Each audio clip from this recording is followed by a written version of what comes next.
كيف تحدث البراكين؟ كيف تحدث البراكين؟ البراكين هي تشكيلات جغرافية طبيعية تتكون من فوهة تنبعث منها الصهارة البركانية والغازات والرماد البركاني إلى السطح. يحدث ثوران البراكين نتيجة لتجمع الصهارة السائلة والغازات المحتجزة تحت السطح الأرضي وزيادة الضغط عليها. إليك عملية حدوث الثوران البركاني بشكل مبسط. تجمع الصهارة. تحدث تجمعات من الصهارة البركانية في حجيرات تحت سطح الأرض. الصهارة تتكون من صخور مذابة تشمل الصخور البركانية والمعادن والغازات. زيادة الضغط. مع تجمع الصهارة يزداد الضغط تحت السطح ويؤدي إلى تجمع الغازات المحتجزة في الصهارة. تزداد حرارة الصهارة والغازات أيضا. تكون فوهة البركان. يحدث تكون فوهة البركان كنتيجة للضغط المتزايد للأصهارة والغازات. تتشكل فوهة البركان عندما يتم اختراق القشرة الأرضية وينفجر البركان. الثوران البركاني. يتدفق الصهارة البركانية والغازات والرماد البركاني من فوهة البركان نحو السطح. يتشكل سحابة الرماد ويتدفق الصهارة لتشكيل التضاريس البركانية مثل الحمم والقباب البركانية. التأثيرات البركانية. يترتب على ثوران البراكين تأثيرات كبيرة على البيئة المحيطة مثل انبعاث الرماد والغازات السامة والحمم الساخنة. يمكن أن يؤدي ثوران البراكين أيضا إلى تشكيل الجبال البركانية والسهول البركانية.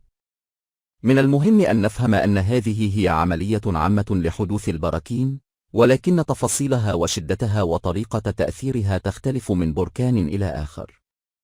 البراكين هي ظاهرة طبيعية مذهلة ومثيرة، ودراسة عملية حدوثها تساعدنا على فهم عمليات تشكيل الأرض وتأثيرها على البيئة والحياة البشرية. من المهم أن نفهم أن هذه هي عملية عامة لحدوث البراكين، ولكن تفاصيلها وشدتها وطريقة تأثيرها تختلف من بركان إلى آخر. البراكين هي ظاهرة طبيعية مذهلة ومثيرة، ودراسة عملية حدوثها تساعدنا على فهم عمليات تشكيل الأرض وتأثيرها على البيئة والحياة البشرية. كيفية حدوث البراكين؟ يعرف البركان بالإنجليزية فولكانو بأنه فتحة أو فوهة في سطح الأرض تتدفق من خلالها الصهارة والغازات الساخنة والرماد وشظايا الصخور من باطن الأرض، ويتكون البركان عندما تذوب أجزاء من طبقة الوشاح الصلب داخل الأرض، وتكون سائلا ساخنا من الصخور المذابة يعرف باسم الصهارة. بالإنجليزية ماكم، التي تتجمع في فجوات تسمى غرف الصهارة بالإنجليزية ماكم تشامبرز. ويجدر بالذكر أنه مع ازدياد كمية الصهارة يزداد الضغط، مما يسبب تشقق الصخور حول هذه الفجوات، فترتفع الصهارة من خلال الشقوق للأعلى لأنها أخف وزنا وكثافة من الصخور المحيطة، ثم تندفع مع ثوران البركان إلى سطح الأرض عبر الفوهة البركانية على شكل حمم بركانية بالإنجليزية لوف، بالإضافة إلى مواد أخرى مثل الرماد البركاني والغازات والزجاج البركاني كالسباج بالإنجليزية إبسدي، والخفاف بالإنجليزية بامس، وذلك اعتمادا على نوع الانفجار البركاني.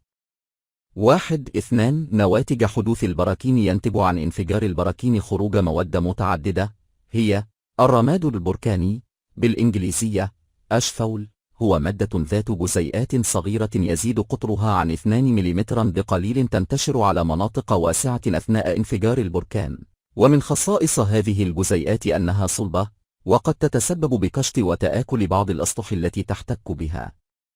والرماد البركاني مادة غير قابلة للذوبان في الماء، إلا أنها تصبح موصلة للكهرباء عندما تكون رطبة، كما أنها قد تتسبب بحدوث ظاهرتي الرعد والبرق نتيجة احتكاك الجزيئات ببعضها أثناء اندفاعها، ويمكن أن يؤدي سقوط الرماد إلى تقليل مدى وضوح الرؤية، وجعل الطرق زلقة، مما يعيق السير عليها، كما قد يسبب الرماد المتساقط حديثا تشكل طبقة حمضية تؤدي إلى تهيج العينين والرئتين، وتلوث مصادر المياه المحلية، وتلف بعض النباتات، ويمكن أن تتراكم طبقة الرماد بسرعة على أسطح المنازل، مما يؤدي إلى انهيارها، وقد تتسبب أيضا بتلف خطوط الكهرباء، ولكن مع ذلك فقد يمتزج الرماد البركاني مع التربة. السطحية الخصبة في المناطق البركانية مع مرور الوقت. تدفقات الحطام الطينية أو اللاهر بالإنجليزية مادور ديبري فلوس هي مزيج ساخن أو بارد من الماء والحطام البركاني المتدفق على منحدرات البركان، والذي يختلف في حجمه وسرعته اعتمادا على محتواه من الماء وحطام الصخور ودرجة انحدار البركان، فقد يتراوح عرض الصخور فيه من بضعة إلى مئات الأمتار، كما قد يختلف عمقها من عدة سنتيمترات إلى عشرات الأمتار. أما سرعة التدفق فيمكن أن تتراوح من بضعة أمتار إلى عشرات الأمتار في الثانية، ويمكن أن يزداد حجم هذه التدفقات إلى أكثر من 10 أضعاف حجمها الابتدائي بسبب جرفها للمزيد من الصخور وامتصاصها لكمية إضافية من المياه خلال تدفقها، وغالبا ما تحدث. تدفقات الحطام الطينية عند البراكين الطبقية ستراتوفولكانوس التي يكون ثورانها بشكل انفجاري، مما ينتج عنه الكثير من الحجارة والصخور المتكسرة. تدفقات الحمم البركانية بالإنجليزية لوف فلوس هي صخور منصهرة تتدفق خارجة من فوهة البركان، والحمم البركانية قد تدفن وتحرق كل شيء يمر في طريقها، ولكنها تتدفق ببطء ولمسافات محدودة، إذ يمتد معظمها إلى أقل من 8 كيلومترا من نقطة حدوث البركان، مما يعطي وقتا كافيا للناس للنجاة والابتعاد عن مسارها. وبسرعة تتراوح بين من 1 إلى 10 كم ساعة، وقد تصل أحيانا إلى سرعات تزيد عن 30 كيلومترا ساعة. تدفقات الفتات البركاني بالإنجليزية بيريكلاستيك فلوس هو خليط ساخن وعالي الكثافة من الغازات وشظايا الصخور متعددة الأحجام، والتي تنزلق من فوهة البركان باتجاه أسفل المنحدر البركاني، وبسرعة كبيرة تزيد عن 80 كيلومترا ساعة غالبا، وذلك باتجاه الوديان أو المناطق المنخفضة التي تستقر فيها لتشكل طبقات بسماكة تتراوح بين من 1 إلى 200 مترا، وهي تدمر كل ما يمر في طريقها وتجرف معها الأبنية، كما قد تتسبب الحرارة العالية للغازات المتدفقة والتي تتراوح بين من 200 إلى 700 درجة مئوية في حدوث حرائق للمباني والغابات والأراضي الزراعية، وينتج عن تدفقات الفتات البركاني في بعض الأحيان إصابات خطيرة للبشر والحيوانات نتيجة الحروق واستنشاق الرماد والغازات الساخنة. التفرة تفر هي شظايا من الصخور البركانية تقذف في الهواء أثناء انفجار البركان، إذ يتراوح قطر هذه الشظايا بين أقل من 2 ملم إلى أكثر من 1 متر.